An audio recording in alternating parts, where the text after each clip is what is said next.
हरे कृष्णा। आप सभी को उत्पन्ना एकादशी की हार्दिक शुभकामनाएं।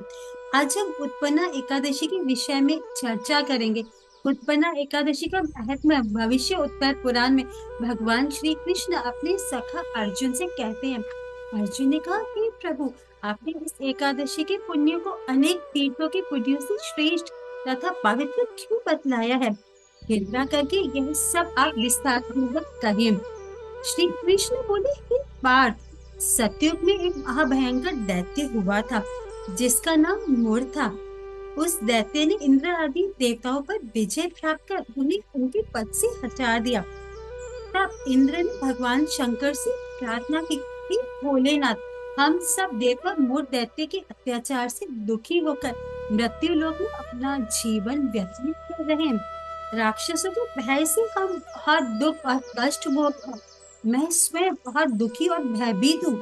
अन्य देवताओं की तो बात ही क्या कहूँ। अतः हे कैलाशपति, कृपया कर आप मूर दैत्यों के अत्याचार से बचने का कोई उपाय कहिए।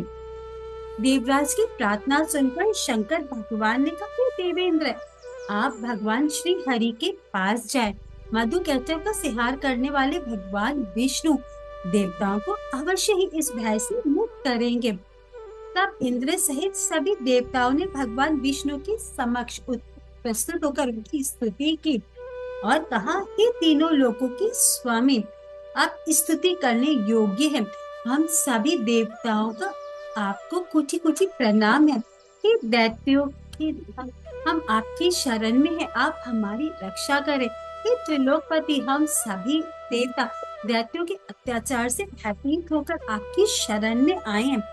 इस समय दैत्यों ने हमें स्वर्ग से निकाल दिया है और हम सभी देवता बहुत ही दयनीय स्थिति में मृत्यु लोक में विचरण कर रहे हैं। अब आप ही हमारे रक्षक हैं, रक्षा कीजिए। हे जगन्नाथ, हमारी रक्षा करें।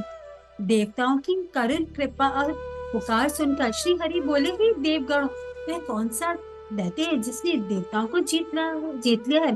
भगवान विष्णु के स्नेहमयी वचनों को सुनकर वे बोले, हे प्रभु, प्राचीन काल में नारी जंगम नामक एक असुर था जिसका मूर नामक एक पुत्र है जो वहां पर एक नगरी में निवास करता है, जिसने अपने बल से मृत्यु लोक और देवलोक को जीत लिया है और सब देवताओं को देवलोक से निकालकर अपने दैत्य कुल के असुरों को इंद्र, अग्नि, यम, वरुण, चंद्रमा का लोकपाल बना दिया है।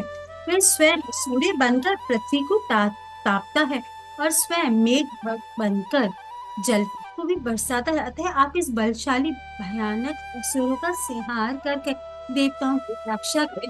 देवेंद्र के मुख से ऐसे वचन सुनकर भगवान विष्णु बोले, हे देवताओं, मैं आपके शत्रु को शीघ्र ही संहार करूंगा।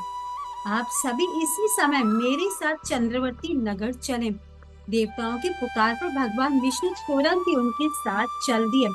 उधर दैत्यराज मूर ने अपने तेज से जान लिया था कि श्री विष्णु युद्ध की इच्छा से उसकी राजधानी की तरफ आ रहे हैं।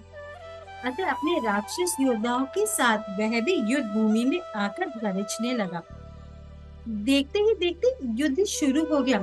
युद्ध शुरू होने पर अनेक असुर अस्त्र शस्त्रों को धारण करके देवताओं से युद्ध करने लगे, किंतु देवता तो देखिए पहले ही डरे हुए थे। वे अधिक देर तक वहां नहीं टिक सके और वहां से भाग खड़े हुए।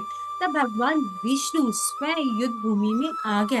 कहते पहले से भी ज्यादा जोर से भरकर भगवान विष्णु से युद्ध करने लगे। भगवान श्री हरि उस असुर से देखिए कई सालों सहस्त्र वर्षों तक युद्ध करते रहे, परंतु अपनी दिव्य लीला उस असुर से जीत न सके। अंत में भगवान विष्णु शांत होकर विश्राम करने की इच्छा से बद्री का आश्रम स्थित 38 कोस लंबी एक द्वार वाली हेमवती नामक एक गुफा में प्रवेश कर गए। हे अर्जुन, उस गुफा में प्रभु ने शयन किया। भगवान विष्णु के पीछे पीछे वह दैत्य भी चला आया था। भगवान श्री हरि को सोते देख वह उन्हें मारने को तैयार हुआ। वह सोच रहा था कि मैं आज अपने शत्रु को मारकर हमेशा हमेशा के लिए मैं, किंतु उसकी देखिए ये इच्छा पूरी ना हो सकी, क्योंकि उसी समय भगवान श्री विष्णु की देह से दिव्य वस्त्र धारण की अत्यंत ही मोहिनी कन्या उत्पन्न हुई। और राक्षस को ललकार कर उनसे युद्ध करने लगी। उस कन्या को देखकर राक्षस को बहुत आश्चर्य हुआ और वे सोचने लगा कि ऐसी कन्या आई कहाँ से। और फिर वह असुर उस कन्या से लगातार युद्ध करता रहा। कुछ समय बीतने पर उस कन्या ने क्रोध में आकर उस दैत्य के अस्त्र और शस्त्रों के छोटे छोटे टुकड़े कर दिए। उसका रथ भी तोड़ डाला। अब तो उस दैत्य को बहुत क्रोध आया। वह सारी मर्यादाओं को भंग कर उस कन्या से मल्ल युद्ध करने लगा। उस जैसी कन्या ने देखी उसे धक्का मारकर मूर्छित कर दिया और उसकी मूर्छा टूटने से पहले ही उसका सिर काट कर उसके धड़ से अलग कर लिया। सिर काटते ही वह असुर पृथ्वी पर गिर गया और मृत्यु को प्राप्त हो गया। बाकी बचे असुर अपने राजा का ऐसा दुखद अंत देखकर भयभीत होकर पाताल लोक की तरफ भाग गए। भगवान विष्णु जब निद्रा से उठे तो उस असुर को मरा देखकर उन्हें बहुत आश्चर्य हुआ और वे सोचने लगे कि इस महाबली को किसने मारा। तब वे तेजस्वी कन्या श्री हरि से हाथ जोड़कर बोली, हे जगदीश्वर, ये असुर आपको मारने के लिए आया। तब मैंने आपके शरीर से उत्पन्न होकर इस असुर को वध किया है। कन्या की बात सुन भगवान बोले, तुमने इस असुर को मारा है, अतः हे कन्या, मैं तुमसे अत्यधिक प्रसन्न हूँ।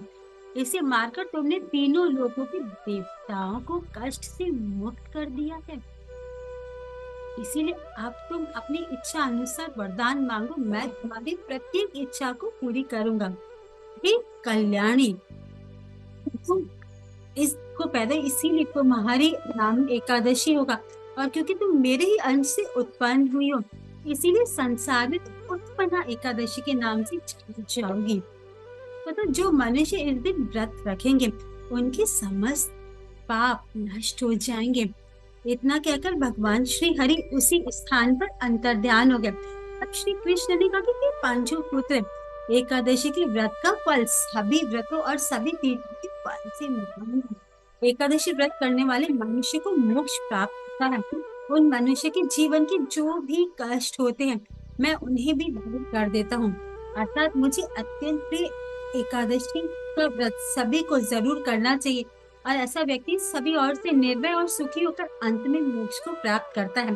तो हमें भी चिंतामणि सदस्य एकादशी के व्रत को अवश्य करना चाहिए और अधिक से अधिक भगवान के नाम का सिमरन व जप करके भक्ति में आगे बढ़ना चाहिए। सभी को उत्पन्ना एकादशी की हार्दिक शुभकामनाएं। हरे कृष्ण।